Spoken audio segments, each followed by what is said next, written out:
Hey guys, this here is Rick Utzer with AirgunWeb and AirgunWebTV, and we are at the Daisy Museum in Rogers, Arkansas. We're here to talk to Joe. Joe, how you doing, my friend? Good to see you, Rick. Thanks for being here.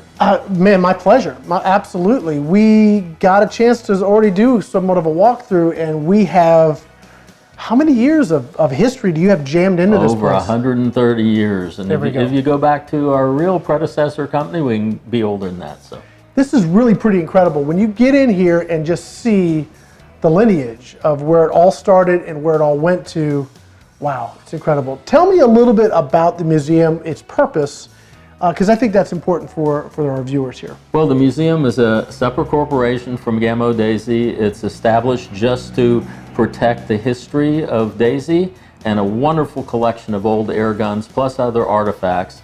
And this brand, Rick, means so much to so many people because I don't care who you are. If you're a shooter today, I don't care if you're shooting competitively or an Olympic shooter or a great hunter. If you really think about it, you took your first shot with a Daisy BB gun. Could be, absolutely.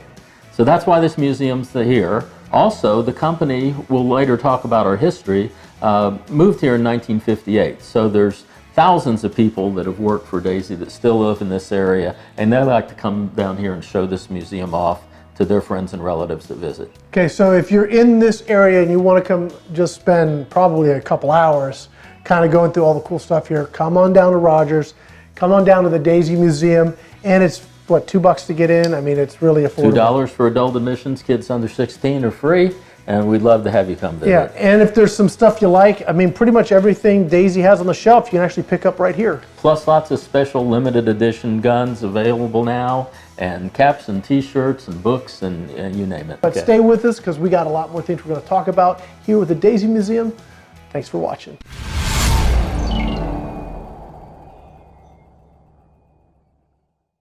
All right, guys, we are back here at the Daisy Museum in Rogers, Arkansas, and we're going to learn a little bit about the history, where it all started. Joe's going to walk us through this because I did not know that it all started with windmills.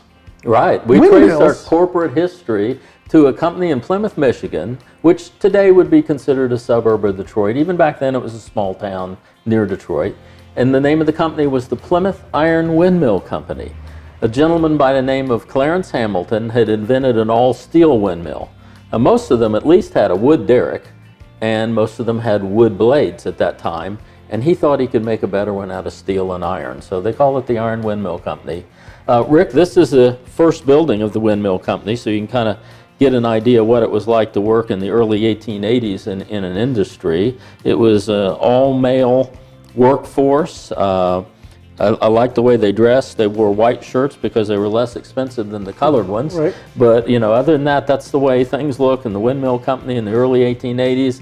And Hamilton's windmill was being built there, and they were distributing it in about a 100-mile radius because it was heavy. Right. So they hired a young man to take his buckboard out and go out that 100-mile radius and try to sell them door to door, farm to farm. Wow. And sales were tough.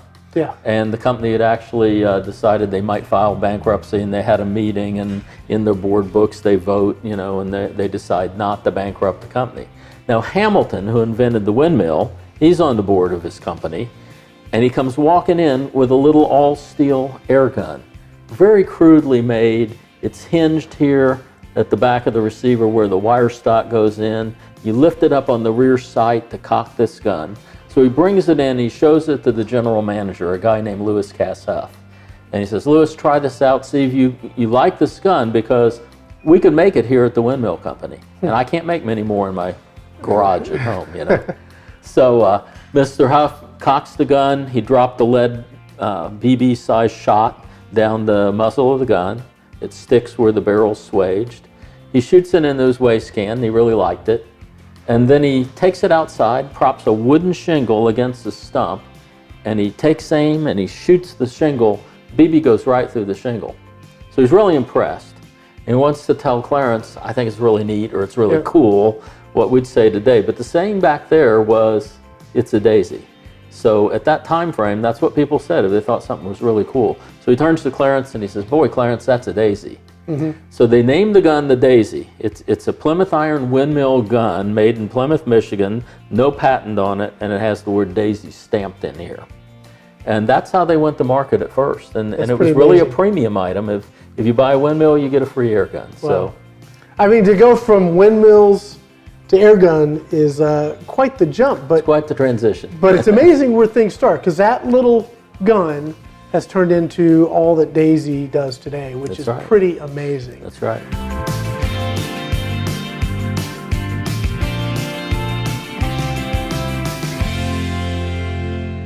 We are here at the Daisy Airgun Museum, and one of the things you can see when you come here, man, I don't know if you guys knew this, and I was blown away when I found out, but Lewis and Clark carried an air gun. Now that's old news for a lot of you, air gunners that already know that, but if you've never known that those guys had pre-charge, multi-shot, high-powered air rifles back in the day, that's pretty amazing.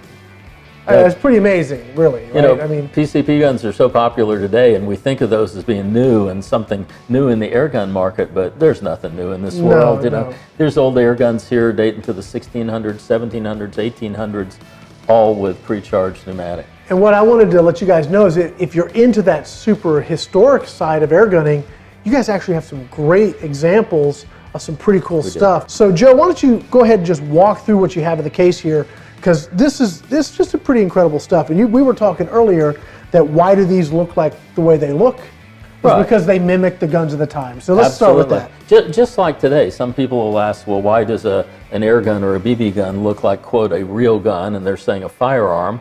And it's because they are guns. They're not toys. They're guns. Right. They don't have an explosion in the chamber, so you can't call them a firearm. Well, it's interesting to me that if you go back to the 16, 17, 1800s and look at air guns, they're made by firearms companies. Most of them European, a lot of them Austrian, and some English, Denmark, Germany, and Netherlands, and they're made by firearms companies. So they made them to look that way, and they were more expensive for them to make an air gun than there was a firearm.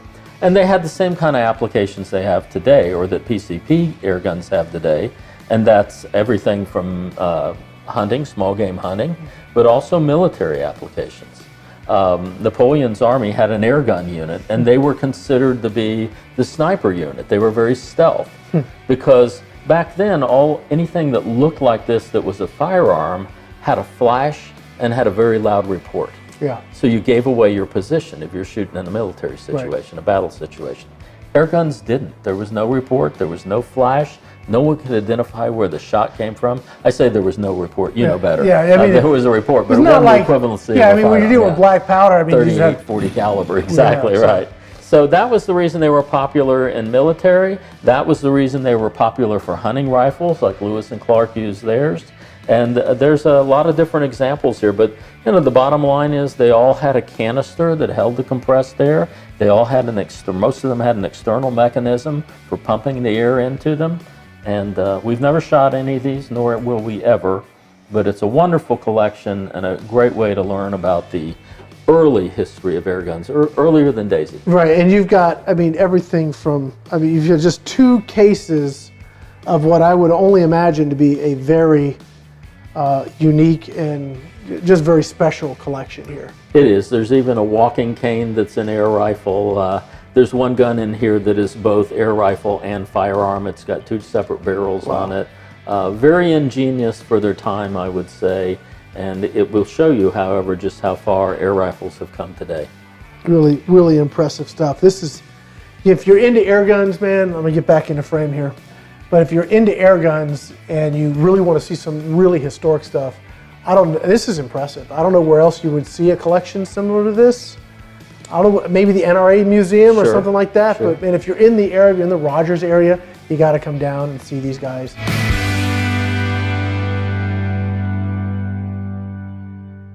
Now we're taking a step forward in time. We've looked at a lot of stuff already, but eventually Daisy came out with something called the Model 25. Right. Tell me a little bit about how that came to be. Well, in 1914, Daisy hired a gentleman by the name of Charles Lefevre, who was located in St. Louis. He went up to join the Daisy team in Plymouth, Michigan, worked for the company for many, many years. And during that time, he was probably the one designer that designed more famous, popular models of Daisy guns than any other. And the one that was definitely a home run was the Model 25. Just because it was different. It wasn't a lever action like the Red Ryder and some of those predecessors. Well, the Red Ryder hadn't come out yet. This gun was made first in 1914. Really? Okay. And it stayed in Daisy's line up until about the 70s, and it went out of the line for back, and we brought it back in 2007. All right, so you can when still I buy say- this gun today. When I say Red Ryder, I'm thinking the underlever cock. Right, and the cocking mechanism was there and was popular. I got Didn't you. become the branded Red Ryder gun until 1940. I got this you. So precedes that. this is that quick shooting sort of parlor. Yeah, it's kind of a slide parlor. action gun. Now you got to be careful you don't put your finger in here when you snap it back to close it. But had a 50-shot tube in it, and the one you're holding, by the way, we need to tell your audience that this is a 100th anniversary of that gun. It was first made in 1914. This version was made in 2014. We only made 500 of them. It's walnut. It's blued. Only available at the Daisy Museum in Rogers, Arkansas. So I've already that's, determined this is one of the things I'm buying you today. might have to own one of these. I'm definitely going to have well, that it's a for classic. sure. There's no Yeah, doubt. absolutely.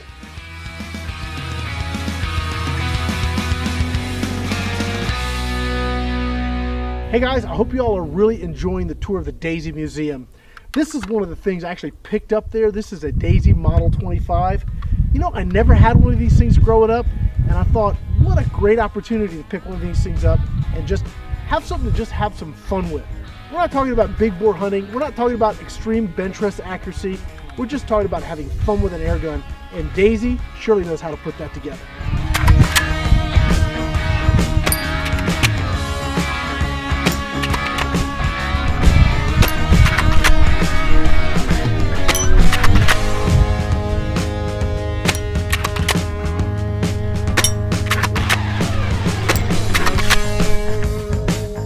Here it is.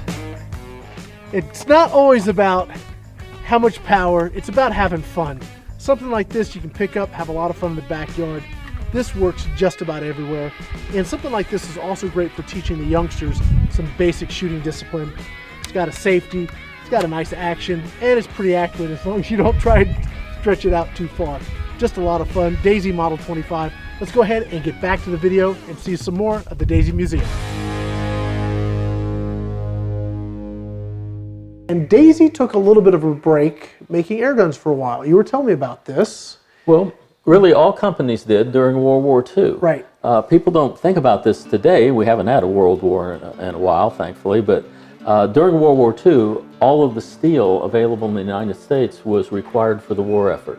So if you were a company that made a product like Daisy making BB guns, you could use up the steel that you had in your plant, but you couldn't get any more. Gotcha. Which kind of puts you in a tough position. You've got part of your workforce serving overseas in a war. You've got probably those people's wives coming in, taking their jobs to secure their jobs during the war years. And then you've got to figure out how to pay these people and have something to do for them. And so luckily, part of the deal was the federal government would give companies contracts to stamp our parts for the war effort. We had a factory in Plymouth, Michigan at the time. And they could bend metal, they could stamp metal, they could create just about anything. They could cast things. And so the federal government had the companies stamp out parts for the war effort. We have on display here in the museum maybe 100 or so of those parts, maybe more, most of which we don't really know what they are. They were parts for something, you know, but there's a couple of key items, and we recently kind of did some research and learned that we stamped out AC spark plug gap rings. Well, And the AC spark plugs were used in the Ford engines, and the Ford engines were used in the Liberator bombers that were made at Willow Run, just miles away from Daisy's plant, and that Daisy had an engineer on loan to the federal government at that Willow Run plant during those years. that's cool. So we kind of make the leap of faith thought that perhaps our spark plug rings helped win the war. Well, you know, if they went into those bombers, then they definitely did, because There you those go. were some significant tools of the for victory.